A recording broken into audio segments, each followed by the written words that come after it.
Before we begin, I have the slight formality of here's my outline, and with no further ado, good evening, fellow students, and thank you for joining me. I'm here to talk to you today about a fading art in our culture, the art of handwriting.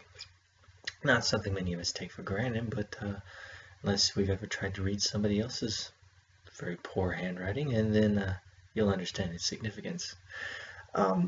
So a lot of people say we should just do away with it, and the cursive handwriting particularly, and especially in a lot of schools, you'll find that it's no longer even taught. Is this acceptable, or should we fight to keep handwriting? It's a question I want to examine, and maybe you'll form your own opinions on it by the time I finish with this. So as we've said, in overall, it's not taught by schools, and there's several reasons for this. Most teachers find that they don't have time for it. And the particular reason for that is that everything's pushed right now for the standardized testing. And all the curriculum the teachers instruct on is based off of that standardized test. Now, if you have a set curricula that you have to teach, anything extra you do is just going to take away from what you're supposed to be teaching.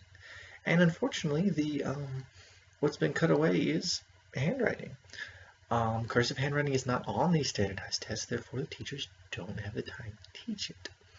But there's a few people out there who do take the time, a few teachers who do feel that this art form should not be lost. And but those who do take it have actually been asked by the parents, why are you wasting my child's time? Now you may be of the same opinion. You may say, what's the point of who uses cursive handwriting anymore? But it's got more benefits than just being, a pretty curly way to write letters. There's more to it. They've actually done studies on children on brain development.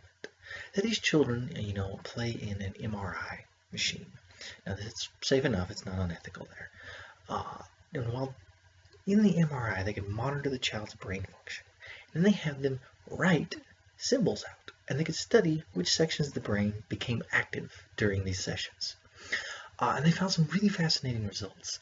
They found that during that writing phase with the hand, there's massive developmental regions in the brain that are just engagement in the centers for memory, for learning, for language.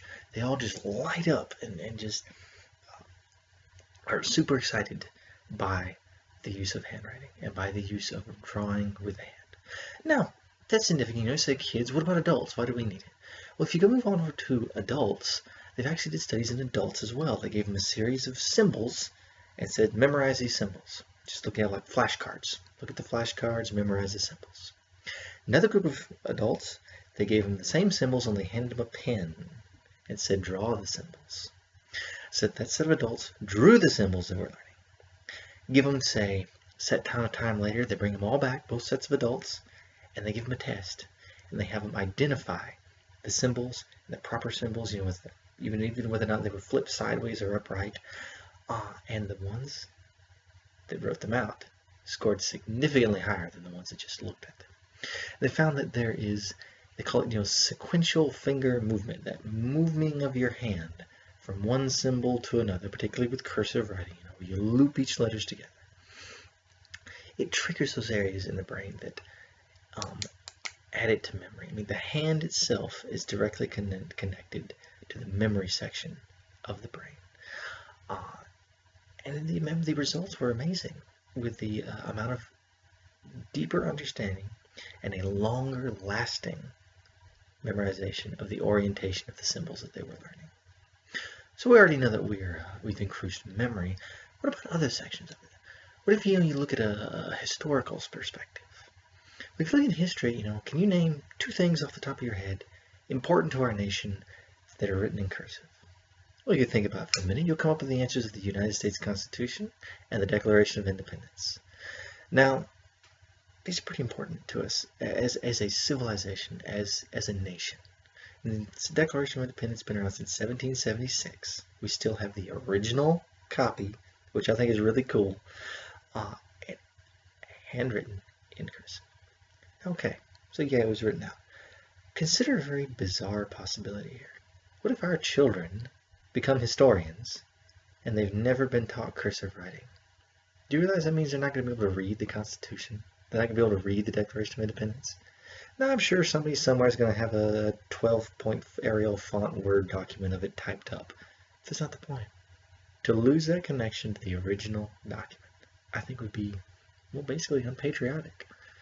It's such a part of our history. Another reason that, many people give is, handwritten letters. Can't write a letter by hand. They're quite nice, but many people argue, and you may agree, that's not enough of a reason. Nobody sends handwritten letters. But you should try it. It means a lot. It's very personal. And it's unmistakably you. So, suppose you throw the handwriting thing out the door, Who cares about a handwritten letter? What about doing well in college? I think we all care about that. We're in college ourselves. We certainly want our children to do well in college. I don't know of any parent that, unless you're a deadbeat, that doesn't want your kid to do fantastic in college. That's something we all want for ourselves, and we want to pass it on to our children. They've shown that if you take a 50th percentile, and that's, basic math, that is a mid-level paper. It's right there equal to having, right in the 50% mark of all other papers. You give it fantastic handwriting, if it's handwritten. It raises up to the 86th percentile on grades. This is average grades they studied.